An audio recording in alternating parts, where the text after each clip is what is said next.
గౌరవ కేటీఆర్ అధ్యక్ష, మా బట్టన్న కూడా ఇంత ఆవేశపడతాడు అనుకోలేదు అధ్యక్ష. ఎందుకంటే వారికి వాస్తవాలు తెలిసి కూడా ఇంత ఆవేశపడి అధ్యక్ష గావు కేకలతో పెడబొబ్బలతో నోటికి గొంతు పెంచి అరిస్తే, గొంతు పెంచి దాడి చేస్తే, మందబలంతో శాసిస్తాననుకుంటే వాస్తవాలు కాకుండా పోవు సార్.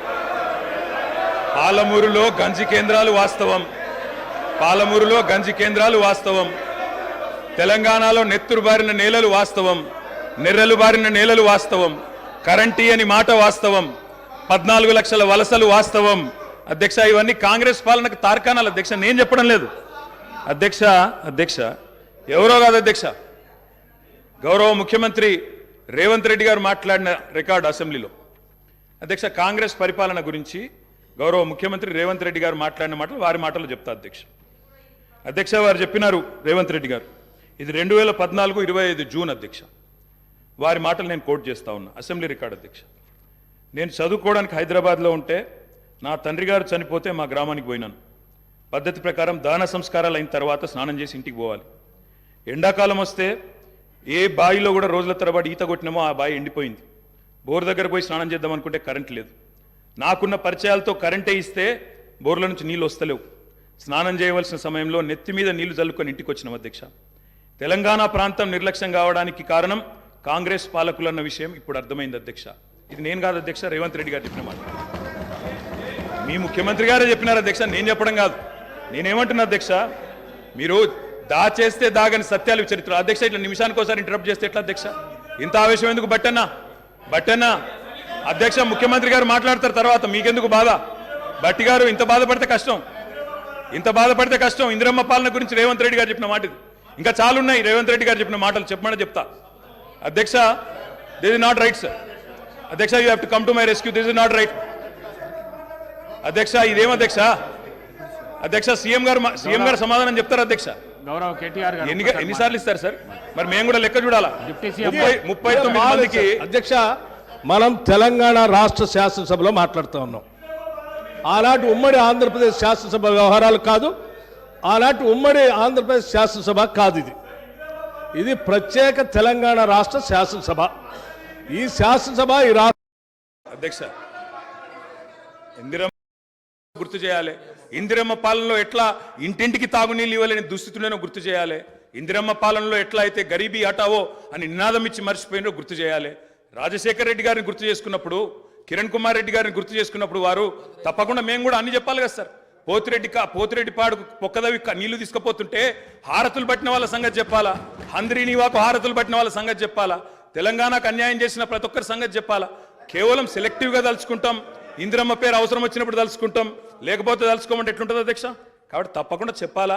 చరిత్ర అనేది దాస్తే దాగేది కాదు అధ్యక్ష. ప్రగతి భవన్కు పోయి అక్కడ కేసీఆర్ గారి పేరు మీద మట్టి పూయంగానే చరిత్ర మరుగున పడిపోదు అధ్యక్ష. తప్పకుండా వాస్తవాలుగానే ఉంటాయి. వాస్తవం ఏంది అంటే 50 ఏళ్ల గోస తర్వాత కలిసొచ్చే కాలానికి నడిసొచ్చే కొడుకు కేసీఆర్. తెలంగాణ తల్లిని దాస్య శృంఖలాలు తెంచిన కొడుకు కేసీఆర్ గారు అధ్యక్ష. ఇవాళ వారు మాట్లాడినారు గవర్నర్ గారు, మార్పు మొదలైంది, నిర్బంధం పోయింది అన్నారు. అవును అధ్యక్ష, మార్పు మొదలైంది, నిర్బంధం పోయింది. ఎప్పుడు పోయింది అధ్యక్ష నిర్బంధం? జూన్ 2, 2014 నాడు దాస్య శృంఖలాల నుంచి శ్రీశ్రీ గారు చెప్పినారు అధ్యక్ష, బానిసకొక బానిస అని. దరిద్రం ఏంటంటే అధ్యక్ష, గతంలో మనల్ని పీడించిన వాళ్ళు పోయినారు, కానీ వాళ్ళ పేర్లు తలుచుకునే వాళ్ళు ఇంకా అక్కడే ఉన్నారు అధ్యక్ష. అది బానిసకొక బానిస అంటే కదా అధ్యక్ష. ఇంకొక మాట చెప్పాలి అధ్యక్ష. ఈరోజు గత 10 ఏళ్ళని మాట్లాడుతున్నారు, చెప్తాం అధ్యక్ష. విద్యుత్ సంస్థల గురించి చెప్తాను, ఇంకా చాలా విషయాలు చెప్తాను. మధ్యలో వారే ఇప్పుడు ఒక 15 నిమిషాలు డిస్టర్బ్ చేశారు, మీరు లెక్క రాసుకోవాలి. మీరు కూడా మేము 39 మంది ఉన్నాం, వాళ్ళు 64 మంది ఉన్నారు, మిడిసిపడుతున్నారు అధ్యక్ష. ఎంత అధ్యక్ష తేడా? 1.85% ఓటు మాత్రమే, 1.85% అధ్యక్ష. ఈ రకమైన మిడిసిపాటు మంచిది కాదు. గౌరవ కేటీఆర్ గారు, సబ్జెక్ట్ డీవియేషన్ కాకుండా నేనేం అవ్వలేదు సార్, ఆయన చెప్పిన దానికే చెప్తున్నా. మిమ్మల్ని అక్కడ కూర్చోబెట్టారు అంటే చెప్తున్నా అధ్యక్ష. ఎక్కువ తేడా ఏం లేదు సార్, మిడిసిపాటు వద్దని చెప్తున్నా సార్ అధ్యక్ష. నీళ్లు, నిధులు, నియామకాలు, ఇది మా ఉద్యమ నినాదం. దాన్నే అధ్యక్ష వారు సమాధానం ఎట్లాగో చెప్తారు చెప్పండి సార్. సమాధానం ఎట్లాగో చెప్తారు? Leader of the house speaker sir, కొంతమంది ఎన్ఆర్ఐస్కి ప్రజాస్వామిక స్ఫూర్తి అర్థము అవగాహన కాదు. మనం ప్రయత్నం చేసినా కూడా వారు తెలుసుకునే ప్రయత్నం చేయరు.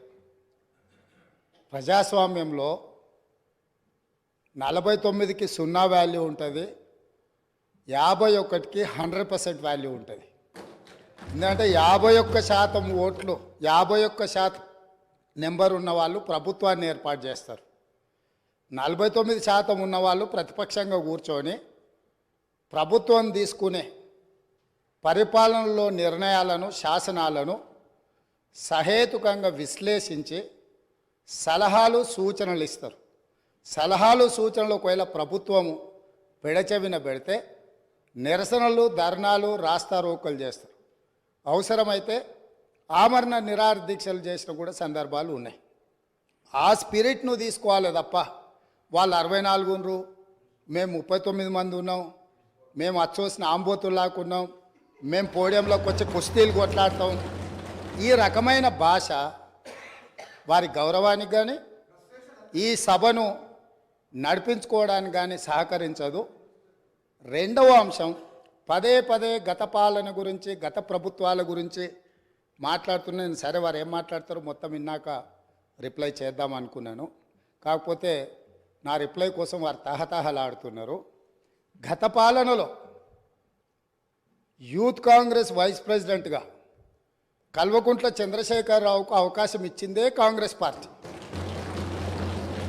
సింగిల్ విండో డైరెక్టర్గా ఎన్నికల్లో పోటీ చేయడానికి ఇస్తే కాంగ్రెస్ పార్టీ తరఫున నిలబడి ఓడిపోయిందే చంద్రశేఖరరావు. గత పాలనలో ఎంపీగా గెలిపించిందే కాంగ్రెస్ పార్టీ. గత పాలనలో షిప్పింగ్ మినిస్టర్ ఇచ్చిందే కాంగ్రెస్ పార్టీ. ఆ తర్వాత కార్మిక శాఖ మంత్రి ఇచ్చిందే కాంగ్రెస్ పార్టీ. అంతెందుకు ఇక్కడ సభ్యుడు ఉన్నాడు, వారు కూడా వారి కుటుంబ సభ్యులే. ఎమ్మెల్యే కాకుండానే మంత్రిని చేసి తర్వాత ఎమ్మెల్యేగా ఎన్నిక చేయడానికి సహకరించిందే కాంగ్రెస్ పార్టీ. ఈరోజు వాళ్ళు ఏ పేరైతే వినోద్ అనుకుంటున్నారో ఆ రాజశేఖర రెడ్డి గారే ఆ మంత్రివర్గంలోనే గత ఆర్థిక శాఖ మంత్రి, సిద్దిపేట ఎమ్మెల్యే గారు ఎమ్మెల్యే పదవి లేకుండా మంత్రిగా ప్రమాణ స్వీకారం చేసిండ్రు. రాజశేఖర రెడ్డి గారి నాయకత్వమే దేశానికి బలమైన నాయకత్వం అని అందులో పనిచేసిండ్రు. మూడవది, పోతిరెడ్డిపాడు పొక్క పెద్దది చేసినప్పుడు కీర్తిశేషులు నాయన్ నరసింహారెడ్డి గారు కడప జిల్లా ఇన్ఛార్జ్ మినిస్టర్. ఆ రోజు కొట్లాడింది పోతిరెడ్డిపాడు మీద కీర్తిశేషులు పి జనార్దన్ రెడ్డి గారు. పోతిరెడ్డిపాడు పొక్క పెద్దది చేసినప్పుడు ఇక్కడ ఉన్నోళ్ళు ఎవరు ప్రాణత్యాగాలు చేస్తామని ఎవరు కొట్లాడలే, ఎవరు మాట్లాడలే. సొంత పార్టీ, సొంత ప్రభుత్వం ఉన్న తెలంగాణ ప్రజల హక్కులను భంగం కలిగించొద్దు, కృష్ణానది జలాలలో మా వాటా మాకు ఉండాలి, మా వాటాను ఎవరు తీసుకెళ్ళినా మేము ఒప్పుకోము అని కొట్లాడింది ఆనాటి నాయకుడు పి జనార్దన్ రెడ్డి గారు మాట్లాడిండ్రు తప్ప వీళ్ళు కాదు. కాబట్టి ఈరోజు వీళ్ళందరూ ఏ పాలకుల గురించి మాట్లాడుతున్నారు, ఆ పాలకులు ఇప్పుడు మాట్లాడుతున్న పెద్దలు ఎట్లెమ్మెల్యేనరు? వాళ్ళ తండ్రి గారి గురువైన చంద్రబాబు నాయుడు గారి పార్టీతో పొత్తు పెట్టుకుంటే ఆ పార్టీ మద్దతుతో ఆ కడువ కప్పుకొని సిరిసిల్లలో కష్టపడి పనిచేసి నిర్మించుకున్న చీమలు పెట్టిన పుట్టలో పాములు దూరినట్టు కేకే మహేందర్ రెడ్డి అక్కడ పార్టీని నిర్మించుకొని తెలంగాణ ఉద్యమంలో పాల్గొని తెలంగాణ ఉద్యమంలో ముందు భాగం నుండి నిలబడి కొట్లాడితే ఎన్ఆర్ఐ అంటే నాన్ రిలయబుల్ ఇండియన్ కింద మేనేజ్మెంట్ కోటాలో ఇక్కడికి వచ్చి టికెట్ తీసుకొని అక్కడ ఆ కేకే మహేందర్ రెడ్డి గారిని అన్యాయం చేసి ఈరోజు ఇక్కడికి వచ్చిండ్రు. కాబట్టి ఈరోజు గతం గురించి అధ్యక్ష, ఒకవేళ మా మిత్రులకు వాళ్ళకు అంతగా గతం గురించి చర్చించాలనే ఆలోచన ఉంటే ఒకరోజు మొత్తం తమరు సమయం ఇవ్వండి. తప్పకుండా జూన్ 2, 2014 కంటే ముందు జరిగిన 55 సంవత్సరాల పరిపాలన మీద సంపూర్ణమైన చర్చ ఇక్కడ పెడదాము. ఈరోజు ఇక్కడ జరుగుతున్న చర్చ జూన్ 2, 2014 నుంచి జరిగిన పరిపాలన, చేసిన విధ్వంసము, నాయకత్వం యొక్క వ్యవహార శైలి మీద మనం ఈరోజు మాట్లాడుకుంటున్నాము. కాబట్టి వారికి గతం గురించి చర్చించాలనే కోరిక ఉంటే మాకు ఎలాంటి అభ్యంతరం లేదు. గతంలో జరిగిన పరిపాలనలో ఇక్కడున్న వాళ్ళకి చాలామందికి పాత్ర లేకపోవచ్చు, కానీ అక్కడున్న వాళ్ళకు చాలామందికి పాత్ర ఉంది. ప్రత్యక్షంగా మంత్రులు చేసిండ్రు. అక్కడున్న నాగేందర్ గారు, ఆ పక్కనున్న శ్రీనివాస్ యాదవ్ గారు, ఆ పక్కనున్న హరీష్ రావు గారు, అక్కడున్న కడియం శ్రీహరి గారు, ఆ పక్కనున్న పోచారం శ్రీనివాసరెడ్డి గారు, ఆ పక్కనున్న గంగుల కమలాకర్ గారు, అన్ని పేర్లు మొత్తం అన్ని లిస్టు చదువుతా. వీళ్ళందరూ కూడా ఈరోజు వారు ఏదైతే పాపాలు జరిగినాయి అంటుండ్రో ఆ పాపాలలో సంపూర్ణమైన భాగస్వామ్యం వాళ్ళదే ఉన్నది. వరంగల్ ప్రాంతంలో జరిగిన ఎన్కౌంటర్లకు ఎవరి కారణమని చర్చ ఉంది అధ్యక్ష? ఈరోజు వారే మాట్లాడుతున్నారు. ఏమని గవర్నర్ ప్రసంగంలో మొత్తం కాంగ్రెస్ పార్టీ మేనిఫెస్టోనే పొందుపరిచిండ్రని చాలా సీనియర్గా పనిచేసిండ్రు మంత్రులుగా. గవర్నర్ గారి ప్రసంగము పార్టీ యొక్క ఎన్నికల మేనిఫెస్టోను మంత్రివర్గంలో చర్చించి మా ప్రభుత్వం యొక్క భవిష్యత్ కార్యాచరణను మంత్రివర్గం ఆమోదం చేసిన తర్వాతనే గవర్నర్ గారు ప్రసంగిస్తారు. పరిపాలనలో అనుభవం ఉన్న వాళ్ళు, గతంలో ఈ రకమైన నిర్ణయాలు చేసిన వాళ్ళు కూడా ప్రజల్ని తప్పుదోవ పట్టించడానికో లేకపోతే వాళ్ళ యజమానులను సంతోషపెట్టడానికో ఎందుకు మాట్లాడుతున్నారో నాకైతే తెలియదు. నేను సభ్యుడికి సూచన చేస్తున్నా. నేను చాలా విషయాలు ప్రస్తావించిన, తప్పకుండా సావధానంగా 5 సంవత్సరాలు సమయం ఉంది. సంపూర్ణంగా ఎక్స్రే తీసినట్టుగా ఎక్కడెక్కడ ఏమేమి ఉన్నాయో అన్నిటిని వివరిస్తాం. మా ఆర్థిక మంత్రి గారు, డిప్యూటీ సీఎం గారు జరిగిన విధ్వంసం ఏంది, ఆర్థిక నేరం ఏంది, అన్ని విషయాలు ఈ సభలోనే తమరి అనుమతి తీసుకొని చర్చకు పెట్టి వాటన్నిటిని విశ్లేషిద్దాం. మేము సిద్ధంగా ఉన్నాం. సంవయనం పాటించి ఈరోజు గవర్నర్ గారి ప్రసంగానికి సంబంధించిన మీకు మనసు ఉంటే, తెలంగాణను అభివృద్ధి చేసుకోవాలన్న ఆలోచన ఉంటే అభినందిస్తూ మీరు ముందుకు రండి. లేదు మేము ఇట్లనే ఉంటామంటే పిల్లి శాపనార్థాలకు ఉట్లు తెగిపడవు. ఈ శాపనార్థాలు పెడుతూనే ఉంటారు జీవితకాలం.